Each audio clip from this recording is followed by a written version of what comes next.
দেখাবো auto gear গাড়ি কিভাবে চালাতে হয়। তো এইটা দেখছো, এইটা হচ্ছে অটো গিয়ার গাড়ির লিভার। আর আমার পা আছে কিন্তু এখন ব্রেকের মধ্যে। এই গাড়ির কিন্তু ক্লাচ বলে কিছু হয় না, এই গাড়ির ব্রেকই হলো সব। তো এখন আমি গাড়িটা স্টার্ট করেই রেখেছি, এইটা দিয়ে স্টার্ট করে নিয়েছি। আর দ্বিতীয়, আমি যদি এখন গাড়ি আগাতে চাই, এখন কিন্তু আমার গাড়ি পিতে আছে, এখানে কিন্তু আমাকে ডিসপ্লেতে শো করে দিচ্ছে যে আমার গাড়ি এখন পিতে পার্কিংয়ে আছে। তো এখন আমি কি করব, এই যে গিয়ার লিভারটা ধরলাম, ধরে এটার মধ্যে একটা প্রেস করার বোতাম আছে, প্রেস করে আমি কি করলাম, আস্তে আস্তে ডিতে নিয়ে যাব। এখন ফার্স্ট দিলাম আরে, তারপরে যাচ্ছে এন, তারপরে যাচ্ছে আমার ডি। ডিতে কি হচ্ছে, তাহলে গাড়ি এই দেখছো হালকা হালকা আগাচ্ছে। এই হলো গাড়ি হালকা হালকা আগাচ্ছে, মানে এটা হচ্ছে তোমার গাড়ি ডি, আগে যাওয়ার জন্য।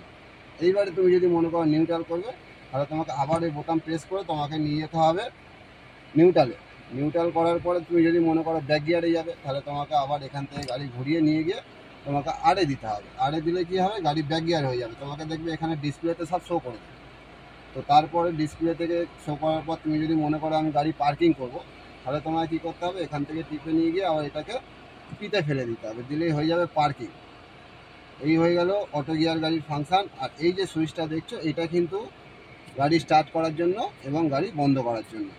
আর বাকি যে দুটো সুইচ এখানে তোমাদের আমি আগেও দেখিয়েছিলাম, আবার দেখাচ্ছি। এটা হলো কিন্তু পি মানে হচ্ছে পার্কিং, আর এ দিয়ে যেটা আছে এটা হচ্ছে অটো ব্রেক। তুমি যদি কোনো সিগনালে দাঁড়িয়ে থাকো, সেখানে দেখবে অটোমেটিক তোমাকে ব্রেকে পা দিলেই এখানে গাড়ি ব্রেক নিয়ে নেবে। আর বাকিটা তোমাকে দেখবে এই ডিসপ্লেতে সবটা তোমাকে ডিটেলস দেখিয়ে দেবে, তোমাকে এখান থেকে দেখে দেখে নিতে হবে। আর এই যে আমার ডান দিকে দেখছো, এইটা হচ্ছে এই যে চারটে সুইচ, একটু জুম করে নেবে। এই যে চারটে সুইচ, এই যে চারটে সুইচে দেখবে চারটে পাওয়ার উইন্ডো। পাওয়ার উইন্ডো কীভাবে অপারেট করে, এই চারটে সুইচ, দুটো হচ্ছে সামনের, দুটো হচ্ছে সামনের গেটের জন্য, পিছনের দুটো হচ্ছে পিছনের গেটের জন্য। আর তারই সাইডে দেখবে একটা এল আছে, একটা আর আছে। এটা হচ্ছে মিরার অ্যাডজাস্টমেন্ট করার জন্য, আমাদের গাড়ির যে লুকিং গ্লাস হয়, লুকিং গ্লাসটাকে অ্যাডজাস্ট করার জন্য। আর এইখানে যে সুইচটা আছে, এই বোতামটা যদি আমি প্রেস করে দিই, তাহলে চারটে গেটের যে গ্লাস আছে, গ্লাস লক হয়ে যাবে। আবার যদি আমি খুলে দিই, তাহলে এটা সব সম্পূর্ণ হয় এই সুইচটা ড্রাইভারের হাতে কন্ট্রোল। যদি মনে করো গাড়িতে কোনো বাচ্চা নিয়ে যাচ্ছ, সবসময়ের জন্য এই বোতামটাকে প্রেস করে দেবে, তাহলে কোনো বাচ্চা আর পিছন থেকে উইন্ডো খুলতে পারবে না। যতক্ষণ না ড্রাইভার মনে করবে, ততক্ষণ কেউ খুলতে পারবে না। আবার যদি আমি এটাকে প্রেস করে দিই, তখন সবাই খুলতে পারবে।